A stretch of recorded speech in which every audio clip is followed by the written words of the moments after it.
morning and welcome to Atlantic Television Network. This is Blowout. Blowout is a syndicated live program of the network featuring chit-chatting and special conversation on interest topics, news, events and stories through correspondent reports, expert opinion and stakeholders analysis. Today on Blowout, we'll look at these topics. First, Abia State, OT not in support of IPOB's sit at home. And then on to Kano State, Governor to declare state of emergency on education. And on leadership, Trade Union Congress demands probe into Bola Audu's reinstatement. On economy, food beverage workers fume over continuous multinationals exit. On minimum wage, nationwide strike commenced today as NAS intervention fails. And on strike action, federal government warns NLC TUC says action is illegal.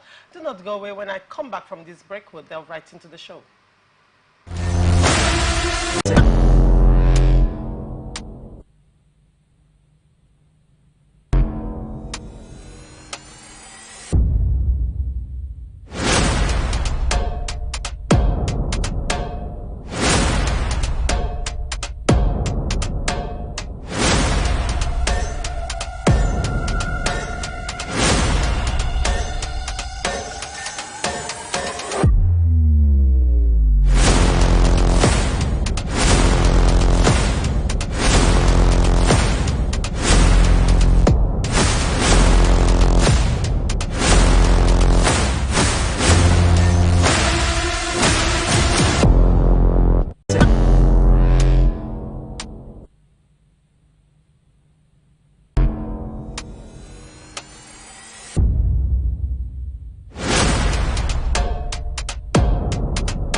From the line across the ocean to the land beyond the mountains, through the Sahara, we bring on-the-spot news, live analysis, expert discussions on trending stories in politics, business, socio-economy, sports, and documentaries.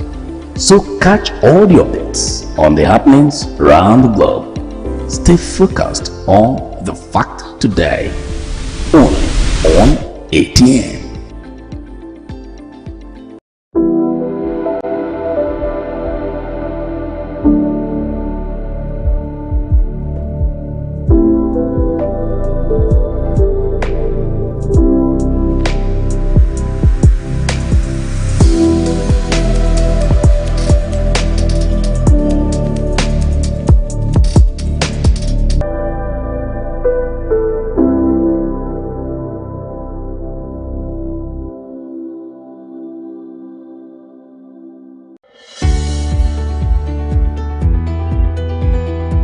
People into the country illegally. That is amazing. Honorables, you human traffickers.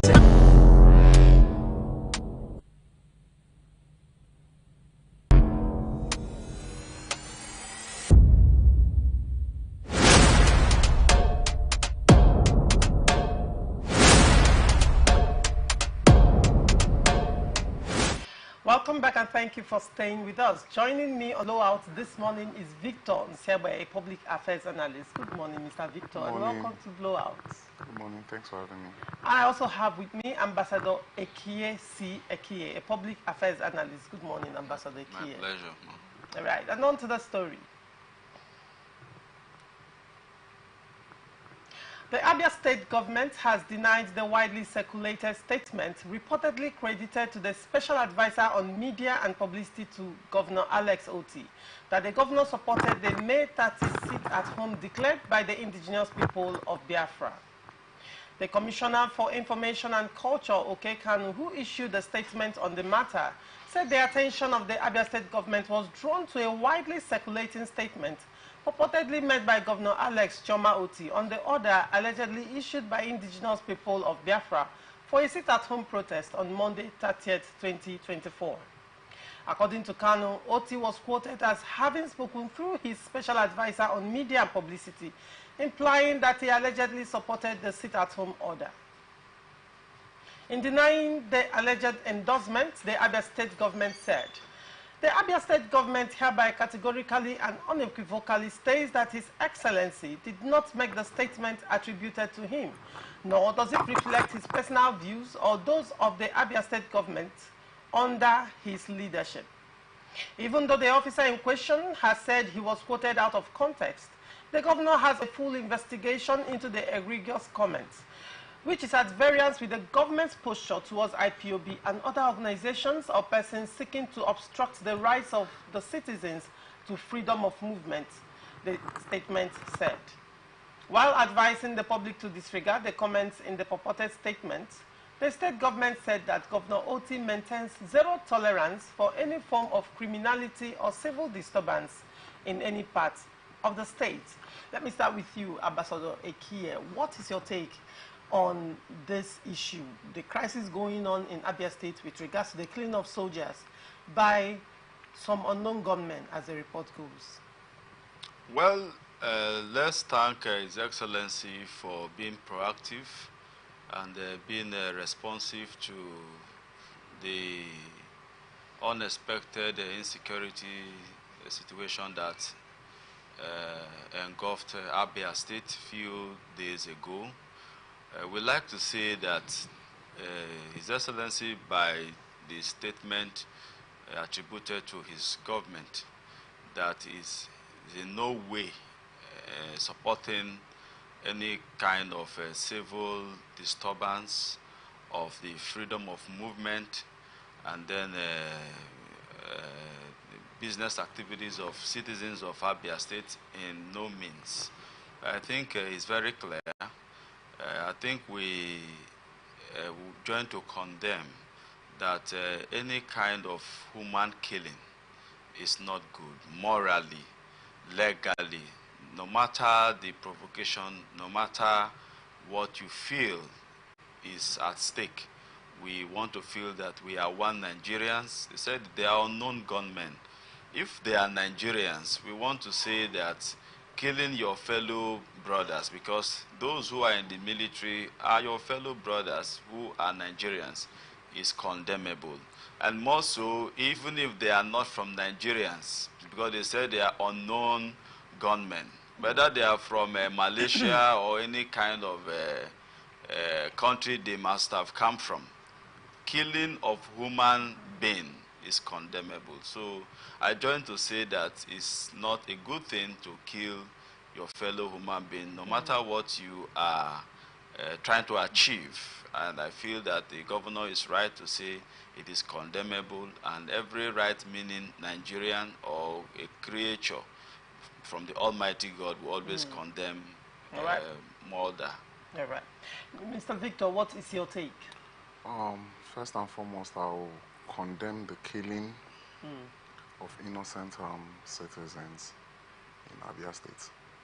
It's quite unfortunate, and I will also commend the governor for his prompt response in denying or refuting the allegations that he issued a sit-at-home. That he supported? That he supported the sit-at-home there in Abia State. And I think the governor should do more by suspending, if not sacking, the advisor that was saying he was quoted out of context. Because such stories can't just pop up from nowhere. You as a special advisor, even if the governor, maybe one way or the other, had said something or displayed some level of sympathy. Yes. Why are you, as his subordinate, as someone working with him, put it out there? So I think that guy should be this IPOB thing, and this particular one that happened in Abia State, I see it as being political. Why do you say so? I see it as being political because in the east there, Abia State is moving on its pace. Right now, the man is working. He's outdoing, or I don't know the right word to use, but I think his predecessors and other distractors are not happy with what is happening in Abia State. Okay. So, before now, we used to hear Anambra. We used to hear Imo State. So why now? Yeah, Imo State. Imo State. Imo State, yes. Why now that Abia is moving on a fast lane? Abia is recovering what they've lost in ages. You understand me? No, okay. So, the thing, I know there was a sit-at-home order from the unknown gunmen or whatever they call themselves, gunmen. I don't even know. I think there was an order, but having it implemented in full scale in Abia State is something to worry about. So I see it as being political. The IPOB, haven't they been implementing sit-at-home orders over the years? If you recall, in Anambra State, not if you recall, in Anambra State, there was a time they were giving Nnamdi Kanu is going to court today. Everybody should sit at home. In Abia, was it happening? They will ground. Yes. In Abia, it wasn't. Hold on. It wasn't. No. It wasn't happening in Abia that much. Victor, you remember there was a story. Hold on. Let me build. You can respond to that. In Abia State, it was happening, and happening very, very well.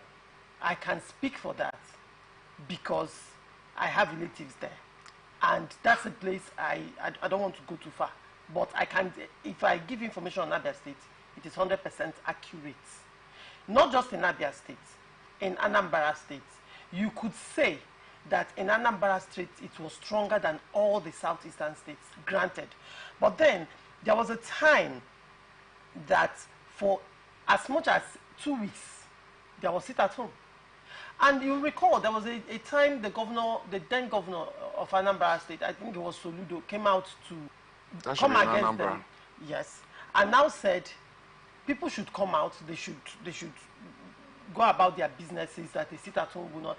The governor then attempted to stop it. And people, in response, he promised and assured the residents that there will be security, that their lives and their properties will be protected. And people came out.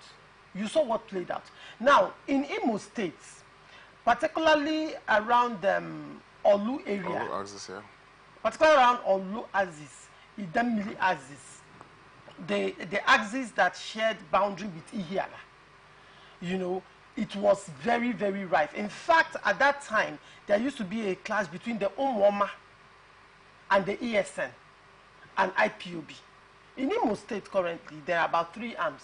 I would like to call them 3 factions, whichever one, and then the unknown gunmen. These are rife, and it has escalated into insecurity.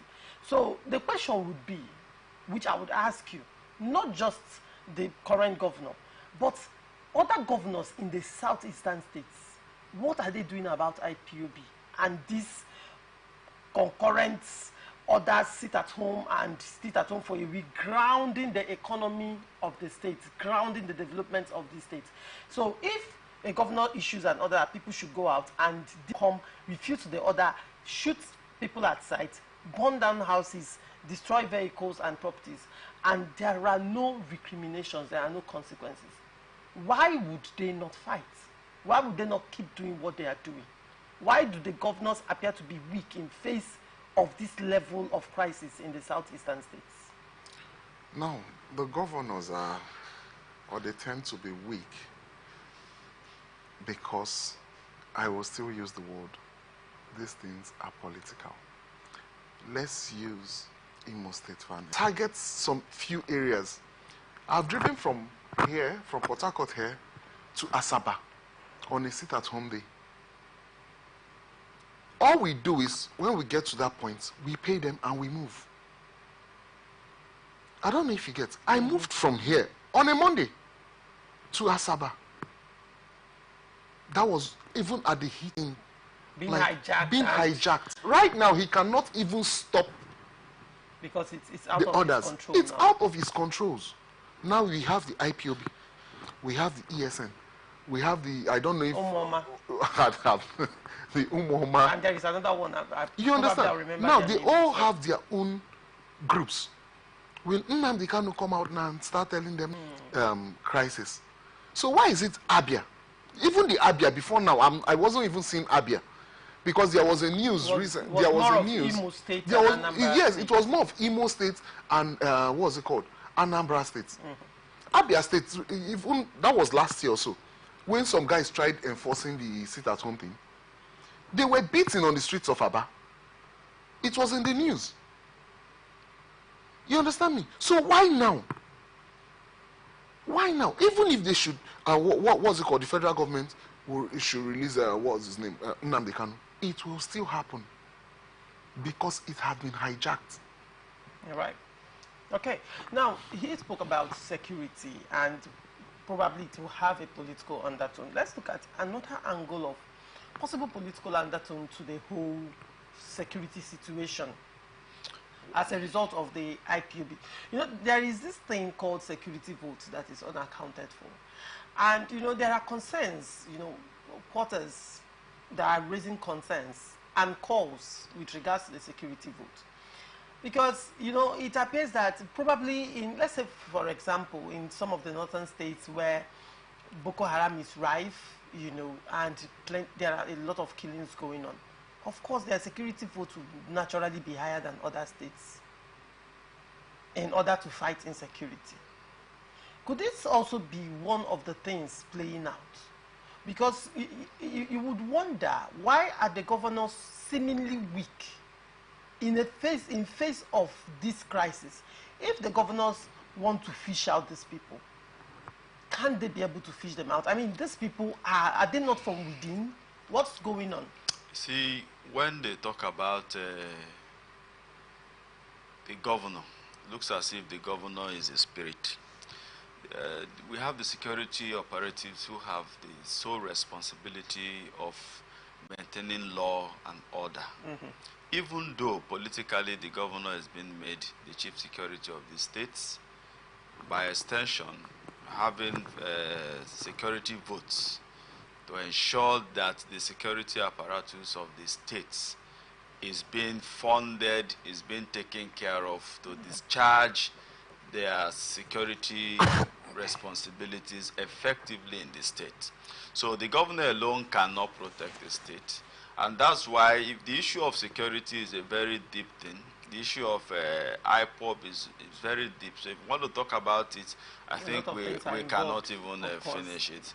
But we would want to appeal, if you ask me, that let's not play with the security of lives and properties of our communities, of our states. The issue of security vote is another ball game altogether. My appeal, I love the Igbos very, very well. So it's very painful to me most of the times to see that people who are seen as role model in terms of economic development, that zone is being, grounded economic-wise.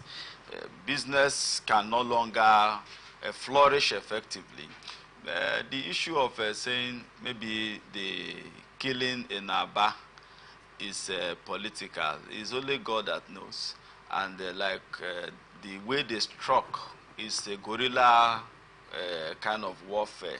It's not a kind of a thing that happened all around Abia State to say, let us allege that it's a political arrangement. It's possible. But because it only happened at a particular spot, the question is, what is the security investigation? What led to that, seemingly attack or killing? Was it at home? Yes. Was it as a result of exchange of gunfire? Was it as a result of trying to stop those who claim to be leaders of the movement trying to enforce sit at home? But they have been alleged to be unknown gun men. They are not even saying it's IPOB. pending when investigation Exactly. is done. So if the sit-at-home seemingly was supposed to be for IPOP members, you know, to honor the, they say it's an... They want that May 30th to be recognized in the Nigerian calendar as Biafra Day. Good. So it's not even a thing of the unknown gunmen, neither any of those factional groups. So I think it should be have... anybody perpetrating the crime on that day. Yes. So if it is to be sit at home, we do not envisage carrying of arms. We do not envisage any kind of criminal activity. It's supposed to be a day of sober reflection. It's supposed to be a day of unity, to say we are one as Biafrans. Let us continue to agitate for what we desire.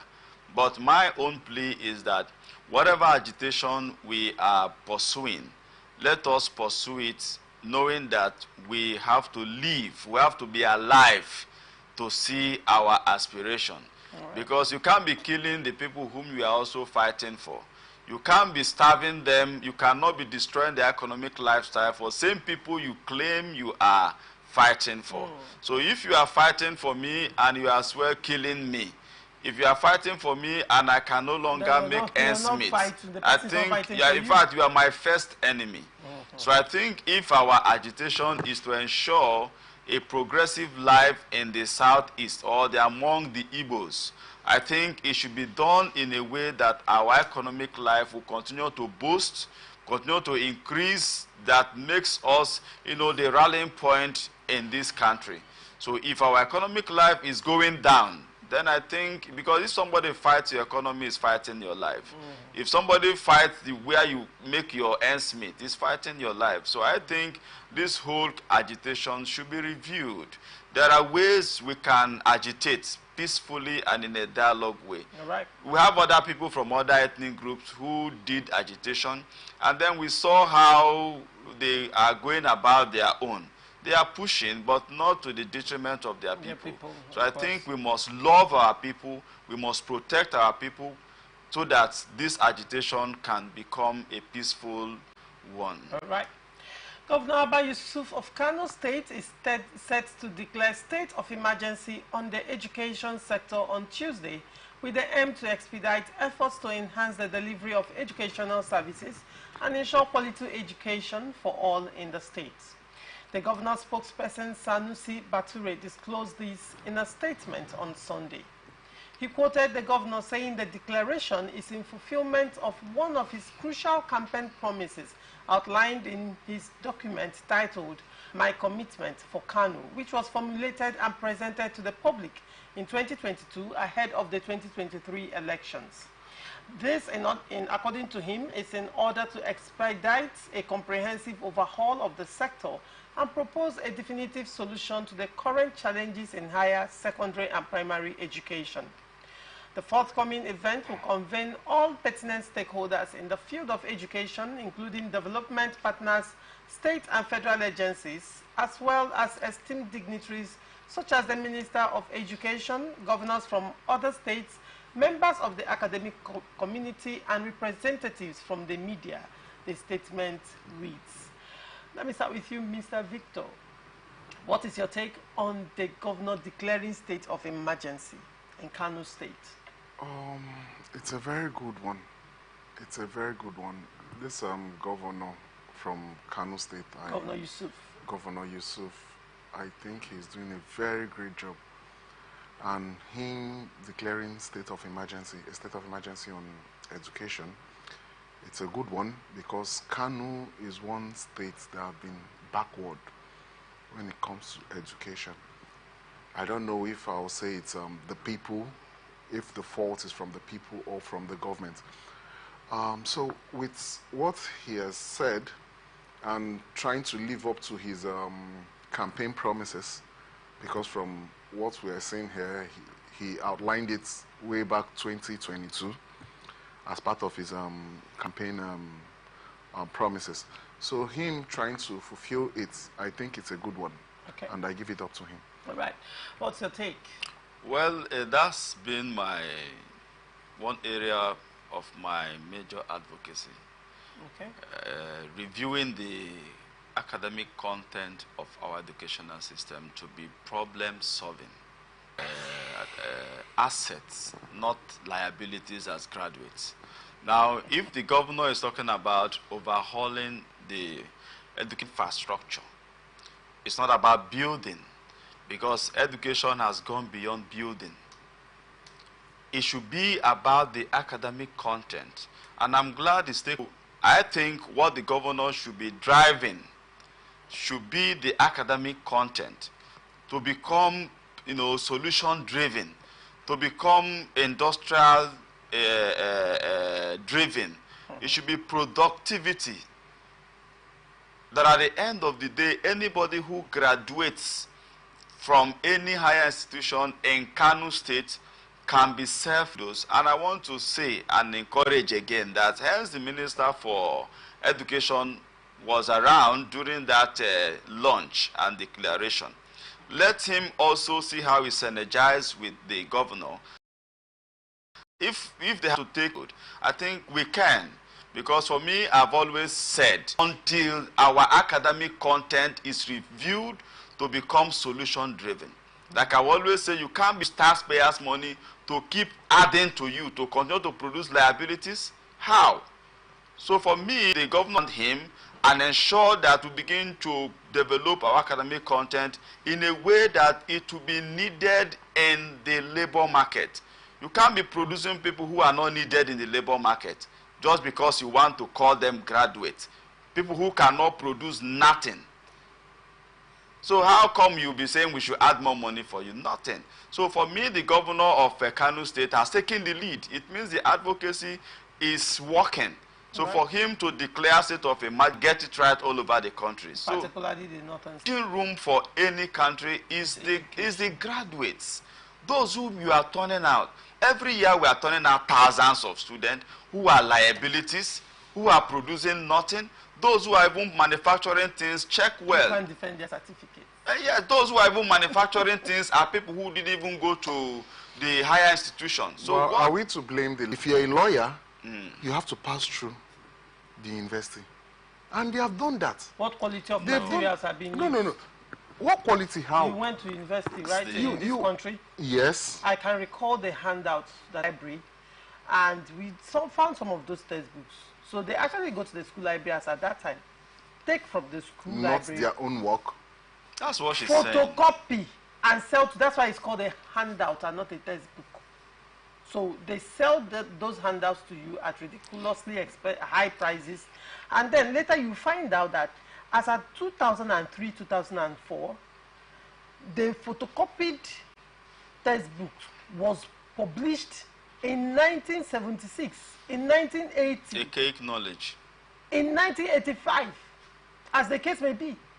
And I'm being taught with that outdated information in 2004. Make it make sense. The question is, are the lecturers even willing to do the work? Are they willing? No, they say, I love the word you use. He said lecturers. We are not looking for lecturers right now. We are looking for people who will train people. Lecturing is not training. You cannot lecture a civil engineer and then you expect that when he graduates, he will become useful to civil engineering. You can't lecture a mechanical engineer and you expect that he will graduate to become useful as he's not a trained engineer. So we are talking about training here. So that's why we are saying that we should move beyond lecturing. You know, when you say lecturers, I give it to you, and that's what they're actually doing. So we are looking for people who will train people that when they graduate, they can be resourceful to our national economic life. Now, are you looking at the government delving into the technical side of education? What we are right now, we are no longer in academic age. Our educational system was developed based on the fact that the colonial masters were looking for people that would take over. So when you graduate from school, 2-3 jobs are waiting for you in the civil service. But now the world has grown beyond academics. we are now in fact computer age, right? We have gone through industrial. If you are not manufacturing, you are not going to be useful. China is big economy today. Any of those countries that the economy is doing well, they are producing nations. They are manufacturing nations. So it's not a country where you have an agri department, right, in the institution, who have no farm, who have no good... I still ask again, who is to be blamed? Is the managers of the education. The managers, via who?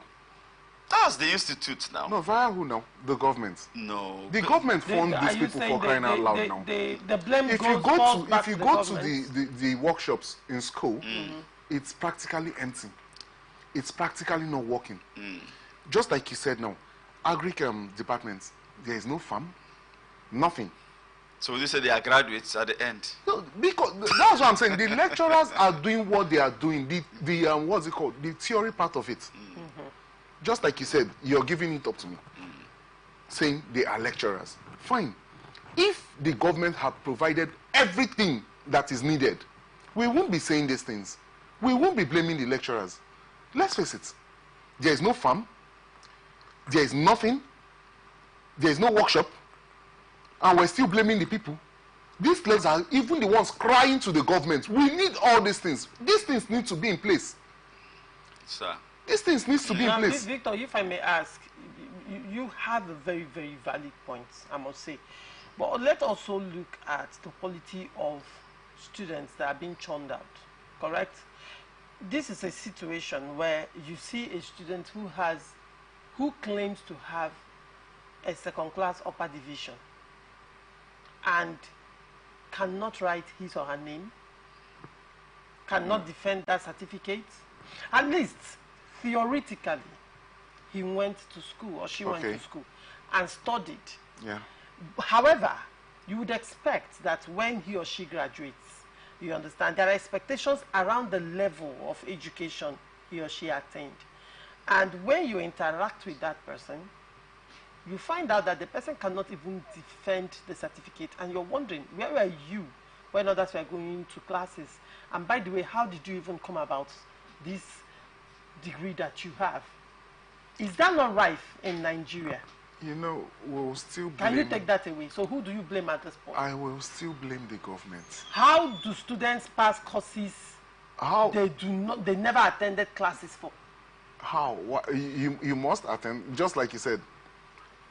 Victor, you and I went to school in Nigeria. Yes. How do students or undergraduates graduate when they cannot even write something legible? Victor, I think when they can't defend that certificate. my brother Victor, I think you have a point, but the issue is, let's look at what will help us. We are all young people. Yes. There is no pretense to say that what we are getting out from the institution is not helpful. For instance, in your industry, journalism, right? Can somebody who graduates, from the university, who read, mass comm or journalism, whatever, if they come to this place, can you people naturally absorb them with what they know? Or they have to be retrained again? They must be retrained. Good. So if you... Because you can even have an engineer doing the job of a broadcaster very well, more than even someone that studied mass comm. So you believe that? There are some skills are inherent. Okay. So if you have inherent skill, you don't need to waste time in going to the university.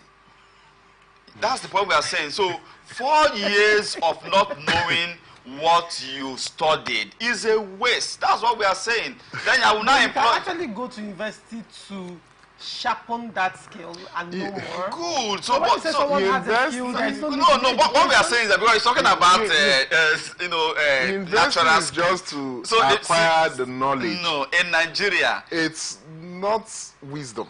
No, Nigeria. You understand? No, sir.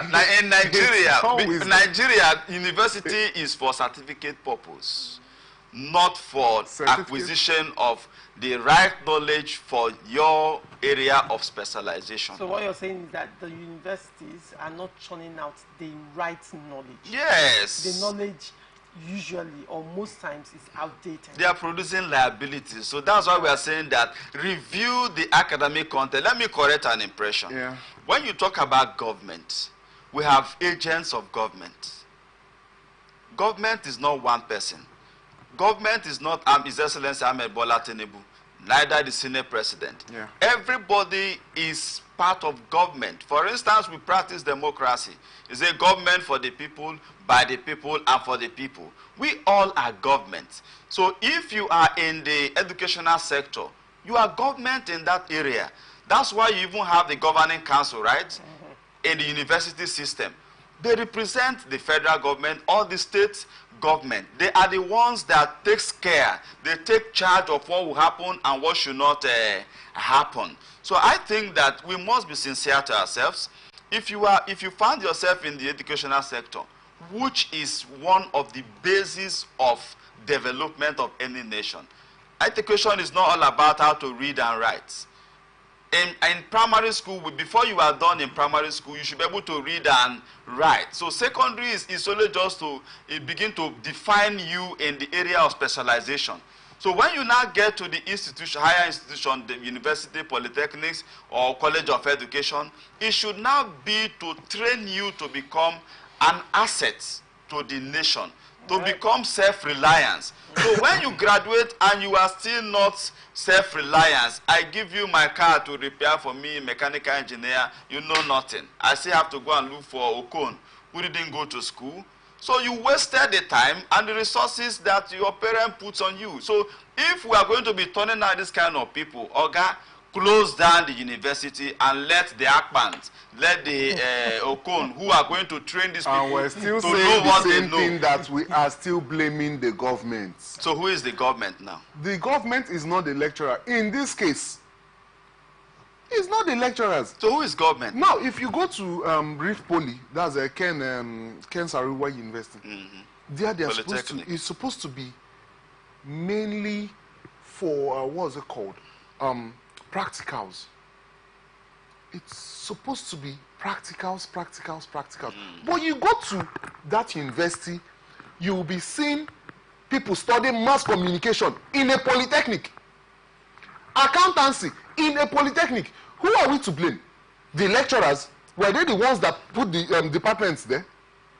No. You understand me? So you're going there, the workshops, someone that is supposed to study mechanical engineering, their workshops are empty, nothing is working, and the government is supposed to fund it. See, they have a governing council from the government, just like you said, a representative from of the government in the school. They are doing nothing. I think, and we're still blaming the lecturers. To me, we shouldn't be blaming the lecturers. It's what you give to them, they dish out. No. You have already told them this is okay, now is the theory thing that you're doing. This is it. my dear brother, are we going to talk about NLC? We'll go well, for now, we'll go on a short break. When we come back, we'll still continue with the show. Do not go away.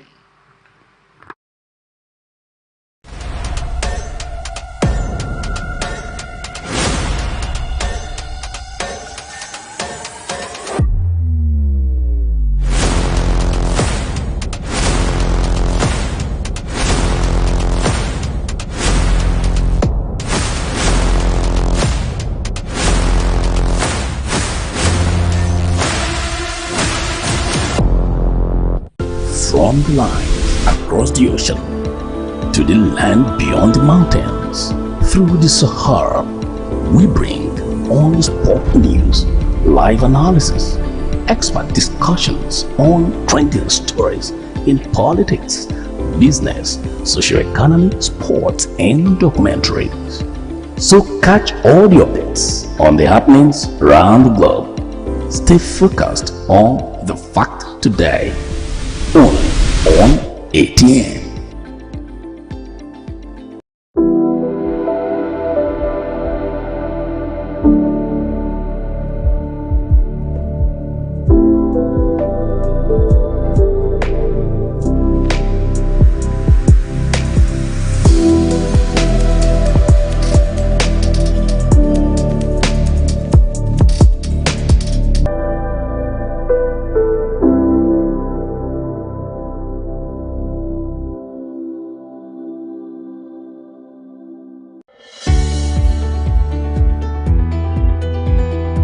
these people into the country illegally. That is amazing. Honorable You human trafficker. Honorable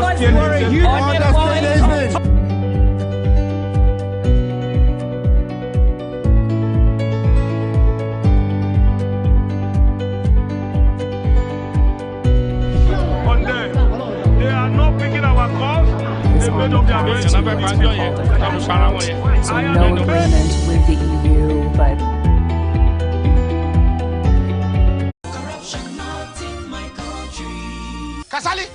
Kasali, I hope so my car don't ready. I get interview in 30 minutes. Guy, you don't ready. I just the last minute instruction where you give me yesterday. Now in the cause more delay. Which instruction? Maybe now you say make I change the meter, make you no read again. Which time did I make you change meter? Oh, Kasali, why you do like this now? Eh? You don't get sense. You don't read the text message. Nobody I want send them to. Like Kasali, my electrician, make it come house, call me do my meter so that you don't go to read again. You the electrician? The electrician. Yes, now. So you call Kasali electrician, make it come help you adjust your meter, make it for no read again, Abi. So you said you want join people where be say they no want they pay NEPA bill again, Abi. Oga, you no good now. You don't use you don't they behave like all these stiff people. Oh, what you change from your motor? What you change from? Two lights. Fuel gauge. Speedometer. For what you know, you for come over home my motor. I better identify for me. Okay. Now don't do something we corrupt. And something come backfire. Now go come they find how to dodge them. What you talk? They greet you. This message is brought to you by the Akinfade Foundation, the MacArthur Foundation, with broadcast support from Atlantic Television Network. Corruption not in my country. What you want to buy? Potato.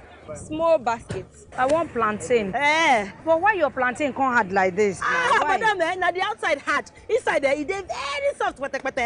Madam, wallahi make I no buy them. Make I show you something. What? What's in this one? Madam, this one now the chemical what they put on for the plantain make I ripe up. So you dey put chemical for plantain where people go chop? No water, no be chemical. Water. You know say Pela I don't talk and say water and not be enemy. Drink am. Where you collect that water, drink am. I just stop finish. See my belly. After it don't big. I just stop drink water finish. Wait, you drink am now. I dey sell am plantain. I go come put am for chemical because I want to make a ripe go.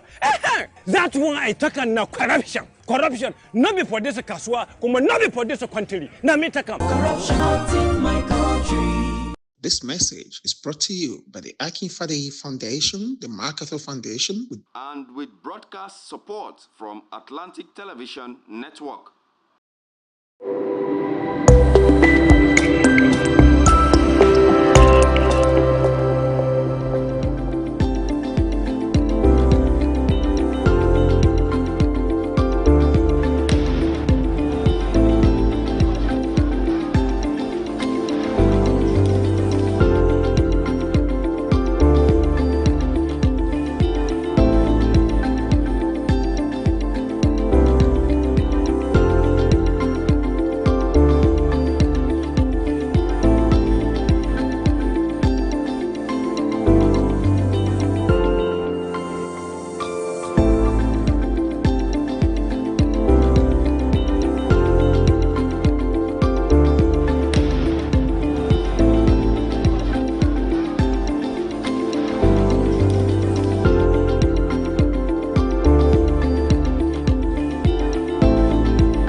from the lines across the ocean to the land beyond the mountains.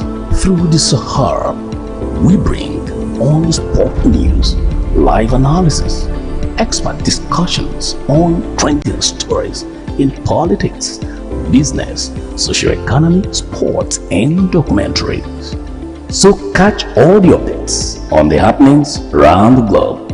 Stay focused on the fact today, only on ATN.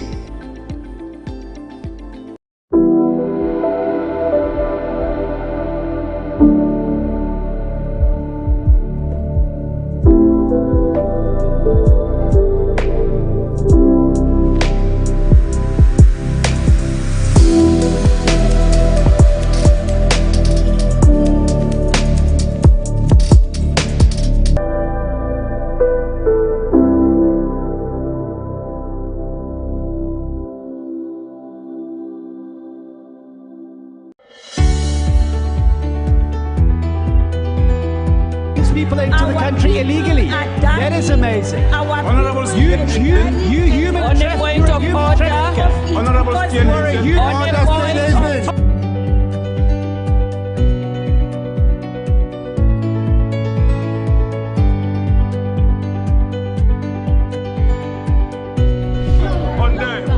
They are not picking our calls. They made up their minds. So no agreement with the EU, but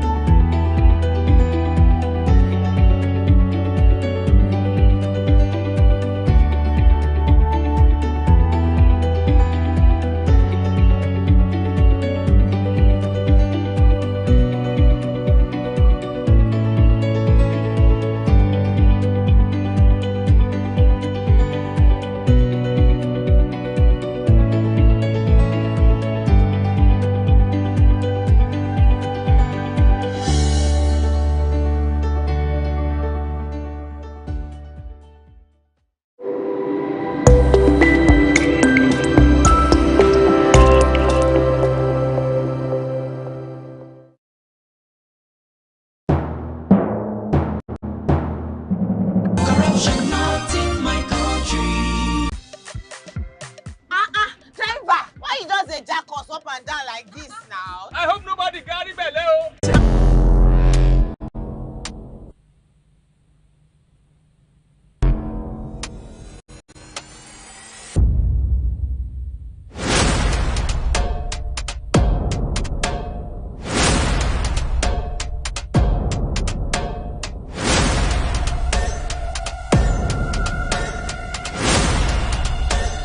Welcome back and thank you for staying with us.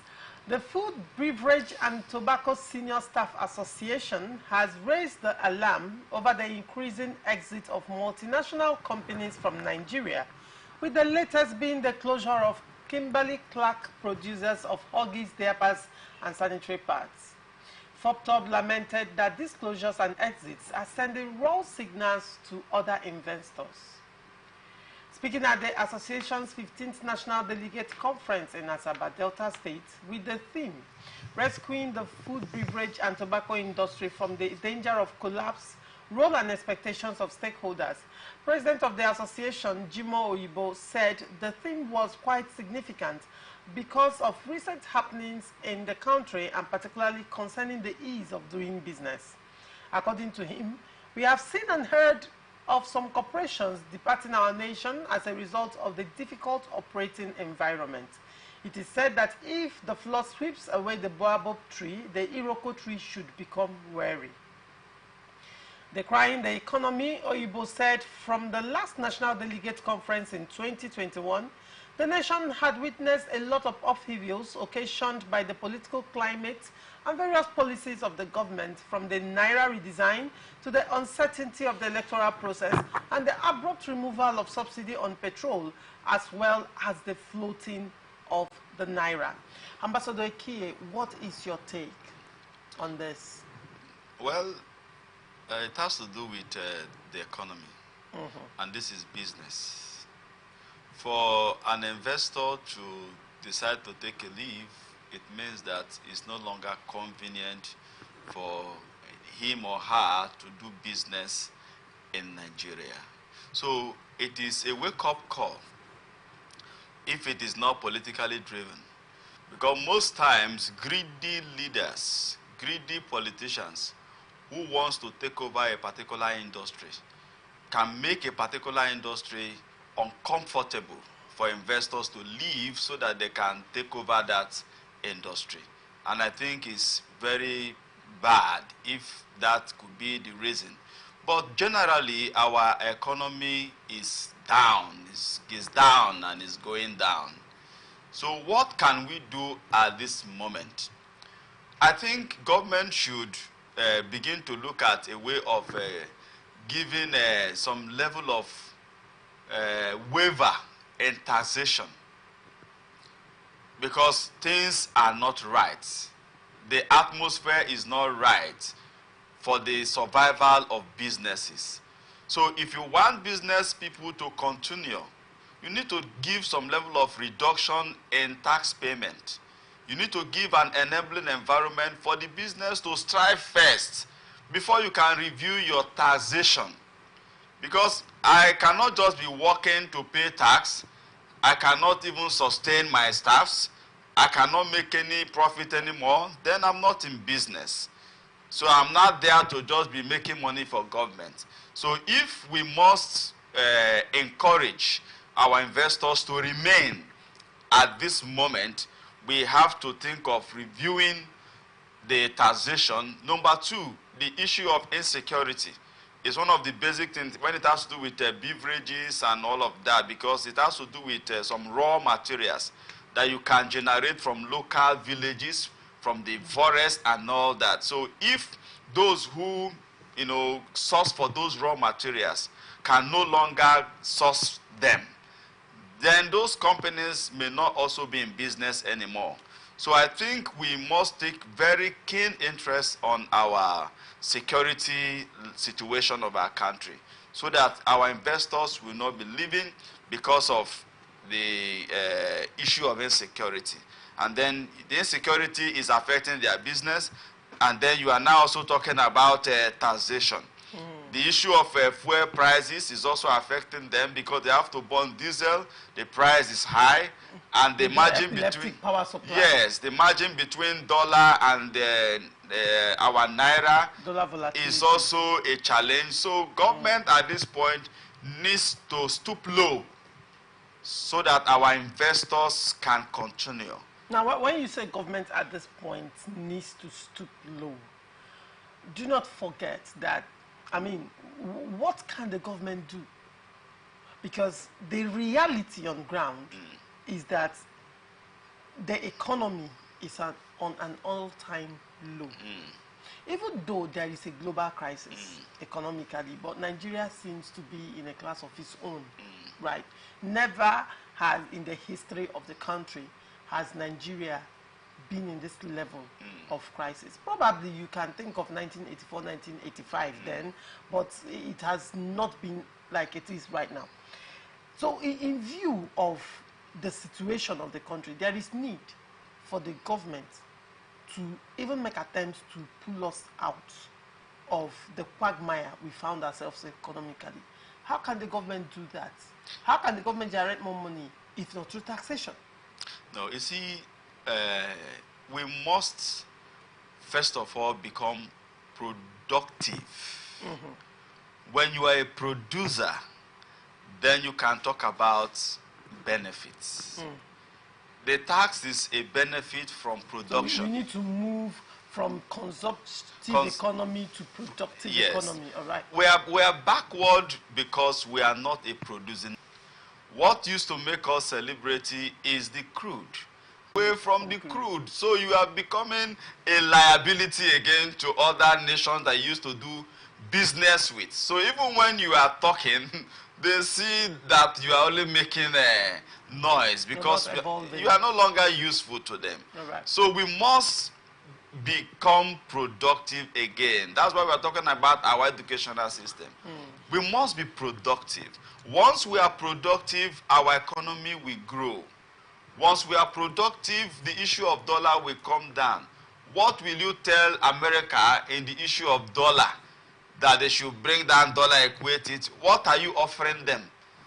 that will make you be talking about let's negotiate. You're getting it? It is when if I'm doing business with you, what you actually need, what you cannot do without, then we can negotiate. But at this moment, we really do not have what to negotiate with. So we are on the begging side, or we must behave like labor to protest that it must be like this. But once we are producers, naturally, the economy will step up. All right, all right. Mr. Victor, what is your take? I tell people that doing business in Nigeria, it's a huge risk. A very big one. Because there's every possibility that you will not even gain or get back half of what you put in as investments back.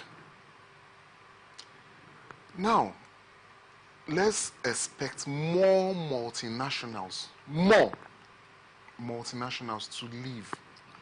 And we should expect more of our local producers, companies to close down. Because doing business in this country it's becoming depressing. How much is the price of diesel? And most of these industries, they don't even run on NEPA. They don't even run on NEPA. Even the ones that are trying to still use the NEPA, what's it called, the PHED people, the bills coming in on epileptic power supplies, you see them on fixed. You see some persons paying 5, 6, 7 million monthly, some 3 million. And you're not seeing the lights, and you still run diesel. So I think the government's policies are killing these people. They are running, they are leaving the nation. So many of them have left, and more will still go. So I think the government should prefer solution at, like, let's say, tax waivers. You know, extend hands to these people. You must not be taxing someone and you kill the person and you're still expecting the person to still remain. The person cannot, I'm not doing business, you're still taxing me, and you expect me to remain, to stay and still do what? So they are going to a more favorable grounds. Most of these guys that even left, they are going to Ghana here. They are going to Benin. They are not leaving to the UK or the US. They are going to our neighboring countries here. So what does it tell you? That our ground, the government, they are keeping it on a heavy hit that they can't even operate. So I think the government should soft pedal when it comes to taxation, their policies and stuff like that. That is really affecting these people. All right. Let's look at SMEs, the small, medium enterprises, right now in the country. Because, I mean, like it or not, there is a huge IGR coming out from there. And also, when you look at the labor market, it's oversaturated at this point. There are potential SME people in the labor market, but they are scared to open up a business because of the uncertainty of survival.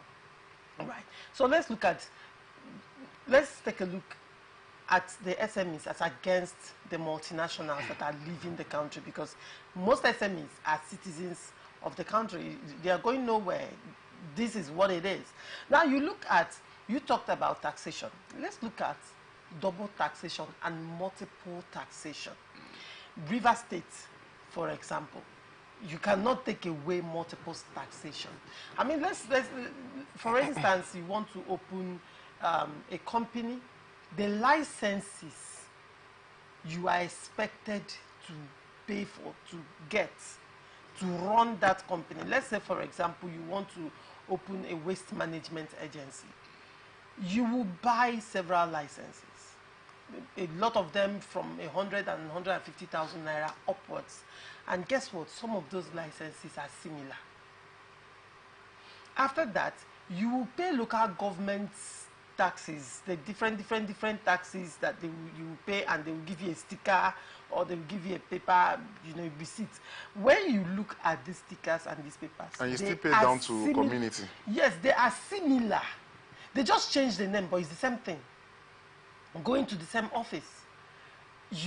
If you recall, even the market women, I mean the women that sell periwinkle inside buckets in the market, are complaining of the same double and multiple taxation.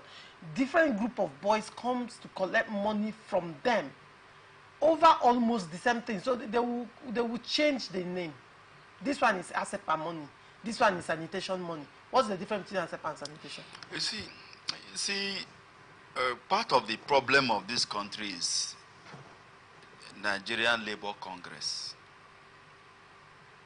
Nolge belongs to NLC, is it not? Very most of this union that tax people, apart from the maybe state taxation, they are union groups, isn't it? What bodies tax people that are part of the union groups? Even NUT, if you own a private school, you will pay. Every sector that is into business, that have a union, if I run you pay dues to the union, not tax to operate. What is tax and what is dues? Not dues. Hold on. Taxes goes to the government. When you're talking about a union, you understand. If you're a member of a union, they are not the same. If you're a member of a union, you pay monthly dues or annual dues as the case may be. Is a matter of However, if you're paying taxes goes to the government. It's a matter of nomenclature. If I pay tax monthly, it's money. If I pay dues to my union monthly, it's money, is it not? It's just a matter of synonymous words. You use tax, union use dues. All this money coming out from my business. So I want to feel that it's not all about government. If you check most of those taxations, our union group, community, maybe within that domicile. Remove union groups from taxes. When you're dealing with the dues, union collect, we can discuss monthly dues and annual dues by the union. But when you're talking of taxes, it is strictly under the portmanteau of the government. You see, do you understand? For instance, nomenclature or not, the operations are not. No, let's come. For instance, you have Nigerian Union of Road Transport Workers. Every transporter will buy tickets. Because they are an arm of government and they know what they do. They collect. Those ones are different. Understand it. Those ones are different. We are looking at taxes and not dues. We need to separate issues. I understand. You are talking like an educated person. For some of us who are still trying to be learned, all we know as business people, in as much as we are removing money every month, are you getting me, sir? At the end of the business, this one is for this. This one is for our union. This one is for that. Whether you call it tax or you call it dues, money is leaving the business. Right. That's the point. And it is this removal of money that is affecting the business. It's not just what you call tax. Sometimes the tax may just be one. Then dues. So I think we must be fair to ourselves to say, can we allow these businesses, let me just provide a solution. All right. My own take and view on this issue of government give us from NLC, right? We are yet to get to NLC. Because we are talking about business now. I know you really want to discuss and the issue of business. Let's just focus on the issue of the economic weights you know, and the effect of government policies on SMEs and multinationals are exiting the country. So let's leave labor we are saying out of this conversation. Yes, we are trying to say that yes, we have encouraged waiver to some extent or reduction of taxation, because without a tax, government may not be able to really run or function. So we can reduce the taxation. All right. Then again, we can also help ourselves. The union must not insist that if you must pay this amount of money or we'll close your shop. It happens. So it's beyond their calling it a due. There is an enforcement when you do not pay. The tax. No, the dues. We are talking as business owners. We know what we are saying. Okay. So the point we are trying to encourage is that the economy is bad. Even as union member, we should try and reduce our dues.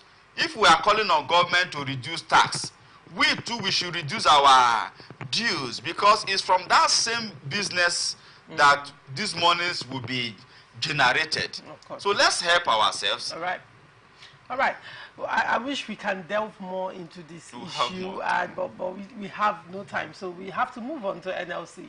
The meeting between the leadership of the National Assembly, the executive arm of government, the organized labor, the Nigerian Labour Congress, has ended in deadlock after 4 hours yesterday. This was the outcome of the meeting between the National Assembly leadership, the executive arm of government, and the organized labor, initiated to avert the proposed national strike. The meeting was convened at the instance of the National Assembly leadership with regards to the proposed industrial action by the labor unions over the yet-to-be-approved minimum wage for workers. Speaking after the failed meeting, the President's Trade Union Congress, Festus Osifo, said that they don't have the powers to suspend the strike against the backdrop that there are organs that they must report to before a final decision could be taken. Osifo said, there was an appeal from the Senate President to call off the strike. On our part, we cannot sit here and just call off the strike because we need to report to our people. We will take all their pleas to our organs for now and call off the strike. Yes, what the spokesman of TUC said is correct, because if they are representatives of their union group and the NLC, if they are NEC members or what they call the representative delegates of that meeting with the National Assembly leadership, they have to report back. So in other words, if them as leaders have seemingly seen reasons to call off back the strike, I think they will initiate an emergency meeting of the union to brief them of their interaction with the leaders of the National Assembly. So I don't think that the meeting with the Senate President and the leadership of the National Assembly has failed. They have always said what is right as representative of their union group. So my plea to them is to quickly summon an emergency meeting, knowing the effect of strike in a dwindling economy already. The economy is already bad, and you want to go on strike again. And bring it to a halt. You know, but you know, the only beautiful thing about most of these leaders of this union, they are comfortable. The president of NLC is very comfortable. The president of TUC is very comfortable. So they will not even understand so much about the effect of this strike. Yes, on the government. Not just on the government, on the masses as well. Yes, going to strike, how will it affect President Amotele, His Excellency, President of Nigeria? But it's going to affect the economy. When you talk about the economy, what you're saying is it's not going to affect his wealth. Yeah, it will affect more of the common man, because the common man will not have. Is a push for increment of minimum wage, not for the benefits. So let's how long has this conversation and negotiations been going with the government? Let us come here. Well, you time we talk about government, I always say, who is government? Now, let me... You see this conversation, Ambassador, you can't be vague about government in this case. Yeah, I want to be direct. Because the TUC and NLC has not been negotiating with ghosts. No, I want to be... They are negotiating with the government. Now, the question that I am asking is the hardship that was occasioned as a result of the sudden announcement of the removal of fuel subsidy. Yes. The federal government, in its wisdom, increased FAC allocation for states. The federal government also churned out 5 billion naira palliative to each state, which means by that singular action that the federal government understands the effect of that action on the masses and on Nigerians. You cannot take away the fact that a vehicle that you just used to Toyota Corolla, for example, prior to this, to May 29th, 2020, you can actually fill a tank of Toyota Corolla with 9,500 to 10,000. But right now, you fill it with 40,000 naira. You're telling me, Laurentia Achoma, that Ambassador, that who are the government when minimum wage is lesser than a full tank of Toyota Corolla, and that is what a human being will survive for 30 days in this economy? No, I'm part of Nigerian. I also own a car. So they have been negotiating for months. What else do you want? Let me come. All right. You see, I feel that one of the ways this problem can rest in peace to a reasonable extent, all right, is for government to begin to what do you call it? Privatize virtually all the sectors in this country. The educational sector, each of the universities, this is your target because they are collecting school fees. Power sector that has been privatized to large extent. What's going on? No, let me come. Tell me one sector that was privatized and is working. No, let me come. But you want I will come to that. Right. I will come to that point. Right. Now, each of the universities that we have, because you are collecting school fees, you are generating revenue. So tell us your budget of what you need in that particular academic session, right? Generate the money, pay to government so amount, and then use the remaining one to manage your workers. We go to agri sector, right? Each of the agencies of agriculture generate revenues. When you generate the revenue, the one that you will use in paying your staffs, remove it. So bulk, if it is percentage, you are getting me, sir? Yeah. If it is in percentage, use 60%, run your industry, pay your staff, whatever amount you think based on what they are generating, take care of them, take care of that sector, and then pay 40% to the national coffer. So every sector of government that is inside labor, generate the money. Because my own is, before you ask government to pay you 615,000 naira, as beautiful as what you are asking for is real, based on the situation, economic situation. Do government have that money? The government don't have that money, and the labor is the engine house of government. Now, the thing here, the standoff is because the government is saying they will pay 60,000. So, you know, as against the 30,000 wage awards, the government is coming up to pay 60,000. And NLC and TUC is saying it's too low. Yes, they pegged it at 400,000, and a lot of people are of the opinion that is very unrealistic in face of the current economic crisis in the nation. However, is 60,000 naira minimum wage realistic? That would be the question. But let me hear from you, Mr. Victor. Is 60,000 naira minimum wage, is it realistic? It is not.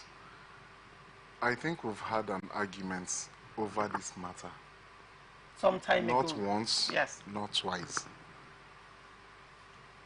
Here I will say this Joe Ajero led NLC and the Osifo led TUC. They are anti-people. They are anti-people. Why do you say so? You are agitating or asking the government to you 600, say 400,000 naira. Do you know they can pay you 400,000 naira now, and it would be as good as being useless? Is it salary they are supposed to be talking or discussing? What happens to fuel? What happens to the price of diesel? Well, can't you discuss health? The health sector. What happens to education? These are the things these people they are supposed to be discussing, not even the increase in salary and whatever. So are you saying that wage award of 30,000 should remain? No, we're not saying wage award of 30,000 should remain. But they should tackle what? The economy. The economy. Not just salary. Even if you pay someone salary now, let's say 400K, and maybe your fuel, you're spending, let's say, 50,000 naira every week. You recall that NLC went on strike some time ago. And what happened? For over the economy. Hold on. They should hit the economy. You would recall. They should face the problem. Victor, you would recall. Yes. That sometime NLC went on strike over the economic situation. How many days? And please? hold on. I was in this studio. And the president, yes, you were my guest of that day. And President Tinubu came out to address Ajero and told him that if he so wants to leave, he should wait for him in 2027. Okay. You would recall that. And what now happened? We recall that. The strike was called off. I think it was supposed to be a 3-day strike. They called off on the very first day. It was called off on the second day. The first day. Did not go further. They did not go further. And so far, negotiations have been going on. If they choose to prioritize, it is their prerogative, actually, to choose to prioritize the take-home of their staff over every other thing. They can choose to prioritize health. They can choose to talk about the economy. But right now, the immediate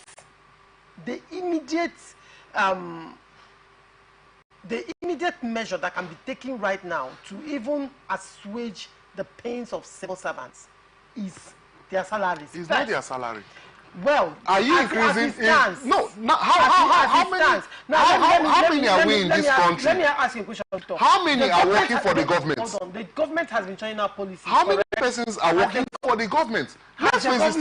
The woman selling gari in the market will increase. We in the private sectors now will be the ones to suffer.